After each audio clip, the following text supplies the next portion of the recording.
नमस्कार बच्चों। Now our next topic is quantum number. तो बच्चों, जो क्वांटम नंबर हैं ये होते हैं इलेक्ट्रॉन का कंप्लीट एड्रेस। जैसे कि मैंने आपको पहले भी बताया कि इलेक्ट्रॉन होता है वो ऑर्बिट में रिवॉल्व करता है, ठीक है। अब ये ऑर्बिट में भी किस तरीके से होते हैं इलेक्ट्रॉन, इसका जो कंप्लीट एड्रेस है वो हमें मिलता है क्वांटम नंबर से। और हमारे पास 4 टाइप की क्वांटम नंबर हो सकती है। तो देखते हैं इसकी डेफिनेशन। तो may be define as a set of 4 number with the help of which we can get complete information about the electron in an atom, that is its location, energy, type of orbital occupied, shape। तो हमें इससे क्या quantum number से location पता चल सकती है, energy पता चल सकती है, कौन सा ऑर्बिटल ऑक्यूपाइड है ये पता चल सकता है, जो उसका उनका शेप पता चल सकता है। तो इस तरीके से ये क्वांटम नंबर से हमें पूरा इलेक्ट्रॉन के बारे में कंप्लीट इन्फॉर्मेशन मिल जाती है। कई लोग इसको ऐसे भी समझाते हैं कि ये जो क्वांटम नंबर है वो इस तरीके से है कि जैसे हमारे पास हम कहाँ रहते हैं, जैसे हम इंडिया में रहते हैं, इंडिया में आप किस सिटी में रहते हैं, फिर सिटी के बाद आप किस कॉलोनी में रहते हैं, और किस कॉलोनी में फिर आपका घर कौन सा है। तो इस तरीके से यदि हमसे कोई हमारा घर का एड्रेस पूछता है तो हम यही बताते हैं भाई इंडिया कंट्री है, ये सिटी है, इस सिटी में हमारा ये कॉलोनी है और इस कॉलोनी में ये मकान नंबर हमारा है। तो इस तरीके से ये हमारा जैसे कंप्लीट एड्रेस होता है उसी तरीके से इलेक्ट्रॉन का भी एक कंप्लीट एड्रेस होता है कि इलेक्ट्रॉन किस ऑर्बिट में है, ऑर्बिट के किस ऑर्बिटल में है। और इसको डिफाइन करते हैं हमारे ये 4 quantum number, which is first है प्रिंसिपल क्वांटम नंबर जिसको हम एन से डिनोट करते हैं। सेकंड जो है उसको हम कहते हैं एजीमुथल और एंगुलर मोमेंटम, और सब्सिडरी और सेकेंडरी क्वांटम नंबर, इनमें से किसी भी नाम से इसको बुला सकते हैं। इस पर मोस्ट कॉमन हम इसको एजीमुथल बोलते हैं और इसको हम एल से डिनोट करते हैं। थर्ड आता है हमारा मैग्नेटिक क्वांटम नंबर। कई बुक्स में इसको एम से लिखा हुआ है और कई बुक्स में एम एल से लिखा हुआ है। इसी तरह फोर्थ है हमारा स्पिन क्वांटम नंबर, तो ये एस और एम एस है। अब देखते हैं वन बाय वन हम इनको लेते हैं। अब फर्स्ट है बच्चों हमारे पास प्रिंसिपल क्वांटम नंबर और इसको हम डिनोट करा एन से। तो बच्चों हमने जब बोर्ड्स का मॉडल पढ़ा था तो वहाँ हमने पढ़ा था कि जो इलेक्ट्रॉन्स होते हैं वो एक पर्टिकुलर ऑर्बिट में घूमते हैं और जिसको हमने KLMN नाम दिया था। तो ये जो एन होता है ये उसी शेल के बारे में बताता है कि किस हमारा जो इलेक्ट्रॉन है किस शेल में है। तो it tells us about the which electron belongs, और बेसिकली ये हमको एटम के साइज़ के बारे में भी बताता है। जैसे जैसे नंबर ऑफ़ शेल्स इंक्रीज़ होते जाएंगे तो साइज़ भी क्या होता जाएगा, इंक्रीज़ होता जाएगा।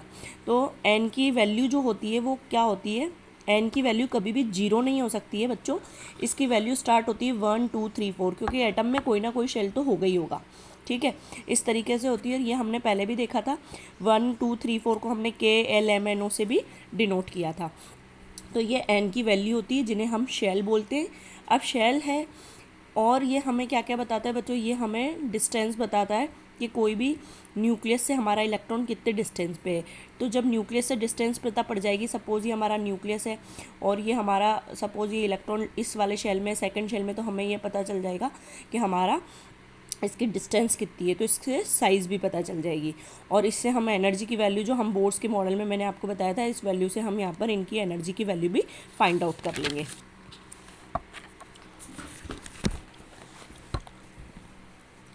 जैसे n = 1 है तो ये लोएस्ट एनर्जी शेल को बताएगा।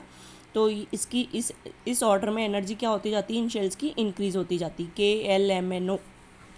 फिर किसी भी शेल में यदि हमको मैक्सिमम नंबर ऑफ़ इलेक्ट्रॉन निकालना हो बच्चों प्रिंसिपल शेल में, तो हम उसको इस तरीके से 2n² से निकाल सकते हैं।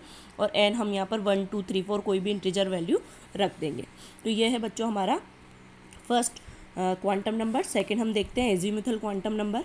बच्चों जैसे अभी मैंने बताया कि अभी हमने पढ़ा शेल या हमने कह दिया सिटी। तो सपोज शेल हमारा क्या हो गया कि हम कहाँ हैं, इंडिया में। अब इसके अंदर मैंने बोला कि सब शेल, तो सब शेल का मीन्स क्या हो गया कि हमारा इंडिया के अंदर कौन सी सिटी है, ठीक है। तो जैसे जो सब शेल होते हैं, सब शेल भी फर्दर डिवाइडेड होते हैं, जो शेल्स होते हैं वो फर्दर डिवाइडेड होते हैं सब शेल्स में। तो इन सब शेल की वैल्यू हमें किससे मिलेगी, इन सब शेल की वैल्यू हमें मिलती है इनकी वैल्यू निकाल सकते हैं हम 0 to n-1। इनकी वैल्यू होती है 0 से लेके n-1। जितना भी हमारा प्रिंसिपल क्वांटम नंबर था उससे 1 लेस होगी हमारे इनकी वैल्यू। तो इसकी एल की वैल्यू निकालने के लिए हम ये यूज़ करते हैं। और अब देखते हैं क्या क्या बताता है। तो the number of sub shell present in the main shell, ये बताएगा हमें। फिर हमें ये बताता है कि angular momentum of the electron present in any shell, किसी भी शेल का एंगुलर मोमेंटम इससे पता चल जाएगा। अब देखते हैं बच्चों ये कैसे होता है। जैसे मैंने लिखा एन को डिनोट, ये एन है शेल और ये एल हो गया मेरे पास सब शेल। तो इसकी वैल्यू 1, तो इसकी वैल्यू 0 से स्टार्ट है, 0 से n-1। तो इस फॉर्मूले के आधार पर हम यहाँ पर सबकी वैल्यू फाइंड आउट कर लेंगे। तो ये एन मतलब सब शेल मेरे पास 1 है, तो उसके लिए 0 सब शेल है, 2 के लिए 1 है, 3 के लिए 2 है और 4 के लिए 3 है। तो इसको इस तरीके से भी लिख सकते हैं, वैल्यू ऑफ L 0 1 2 3 4 5। तो इसको हम जो डिनोट करते हैं वो किससे करते हैं, SPDFGH से।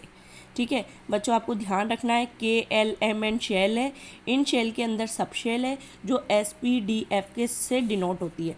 तो देखो जैसे ये n = 1 है, तो इसमें केवल मैंने अभी बोला एक ही है, तो ये मेरे पास यहाँ पर एक ही सब शेल S है। अब n = यदि 2 है, मतलब मेरे पास L जो शेल है, इस शेल में 2 सब शेल हैं। वो सब शेल कौन सी है, S और P। इसी तरीके से N जो KLM, अब ये मेरे पास थर्ड शेल है जिसको मैंने M भी बोला है, तो उसमें कितनी सब शेल है, उसमें 3 है, SPD। तो इस तरीके से 0 to n-1 जो हमारा फॉर्मूला है, इससे हम किसी भी शेल के अंदर सब शेल की वैल्यू को फाइंड आउट कर सकते हैं। नेक्स्ट है बच्चों हमारा मैग्नेटिक क्वांटम नंबर। इसको M और ML से भी डिनोट करते हैं। It gives the value of L, इससे हम L की वैल्यू निकाल सकते हैं। ठीक है, और बच्चों जैसे अभी मैंने बताया कि इंडिया हमारी कंट्री हो गई, इसमें हमारी सिटी हो गई और सिटी में हमारी कॉलोनी हो गई। तो ये हमारा शेल था, जैसे ये हमारा सब शेल हो गया, और इस सब शेल में ये हमारी कौन सी कॉलोनी है। तो ये जो कॉलोनी है इसको हम डिनोट करेंगे L से, मतलब magnetic quantum number. It refers to the different orientation of electron cloud in a particular sub shell, कि अब उस पर्टिकुलर सब शेल में भी जो इलेक्ट्रॉन है उसका ओरिएंटेशन क्या है। तो मतलब यहाँ पर एक नई टर्म जो मैं आपको पहले वीडियो में भी बता चुकी हूँ, ये क्या होती है, ऑर्बिटल्स। तो हमको यहाँ पर ऑर्बिटल्स के बारे में पता चलता है। तो बच्चों ध्यान रखिए, हमने पहले पढ़ा शेल के बाद पढ़ा हमने सब शेल, और उसके बाद हम सब शेल के अंदर क्या होते हैं, ऑर्बिटल।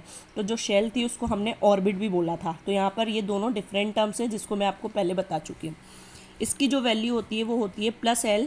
L के लिए यदि हमें M की वैल्यू निकालनी है तो +L to 0 to -L तक इसकी वैल्यू होगी। L = 0 यदि मैंने लिया तो M = भी क्या हो गया, 0। इसका मतलब क्या होता है कि जो सब शेल होता है S has only 1 orientation, space में उसका एक ही ओरिएंटेशन होता है। इसीलिए आपने सुना होगा कि जो S होता है वो स्फेरिकल इन शेप होता है, उसका किसी तरीके का कोई डायमेंशन में XYZ में वो डिवाइड नहीं होता है।